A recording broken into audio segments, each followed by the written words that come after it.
चौक आर्य समाज जो इलाहाबाद का आर्य समाज, उसके जमीन खरीद ली गई, चंदा किया गया, दीवारें खड़ी हो गई, बरसात ऋतु आ गई, मंत्री जी ने मीटिंग बुलाई, अरे भाई जितनी चंदा मांगना था हम मांग लिए, अपील जितनी करनी थी अपील कर लिए, इतना पैसा आया कि दीवार बन गई, लेकिन छत नहीं बनेगा तो क्या होगा, ये दीवार बरसात के पानी में तो सारी दीवार गिर जाएगा, इसलिए चंदा जल्दी करो और छत डलवाओ।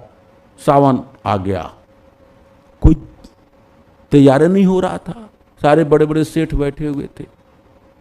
अगली पंक्ति में बैठी थी माता कला देवी, गंगा प्रसाद उपाध्याय की पत्नी, जिसके पति केवल हेडमास्टर थे और सरकारी 125 रुपए की नौकरी छोड़ करके आर्य समाज के डीएवी स्कूल में 80 रुपया में, बताइए कौन करेगा जी, 125 रुपया महीना वेतन था गवर्नमेंट कॉलेज में, उसको छोड़ दिया कि डीएवी स्कूल वालों ने कहा हम छोटा स्कूल खोल रहे हैं, 80 रुपया महीना देंगे, और 4 बेटा और 2 बेटी और अपने भाई और अपने पत्नी के भाई, इतने लोगों को लेकर 80 रुपये महीना पर चले आए।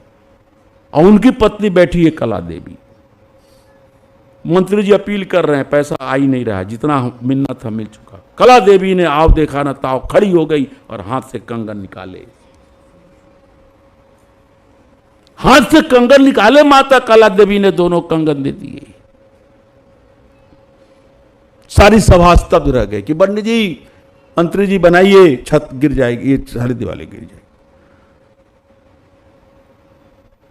पंडित जी घर पहुंचे, माता कला देवी भी घर पहुंची।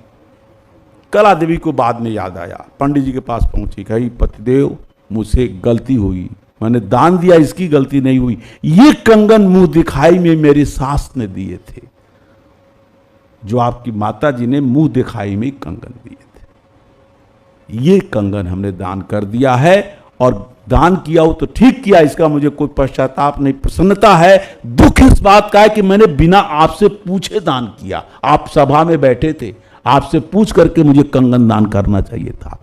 तो पंडित सुनिए, जो उपाध्याय जी ने जवाब दिया, क्या बात है, वो है जवाब। कहा कि अब तक तो मैंने पढ़ा था, आज सार्थक हो गया, दाने न पानिर न तू कंकने न, कंगन की शोभा दान से, हाथ में पहनने से शोभा नहीं है। प्रिय तुमने दान कर दिया, तुम्हारे हाथ मुझे और कंगन पहने हुए हाथ जितने प्यारे लगते थे, आज बिना कंगन शून्य दान देने के कारण तुम्हारे हाथ मुझे और प्रिय लग रहे। ये बात कही पंडित गंगा।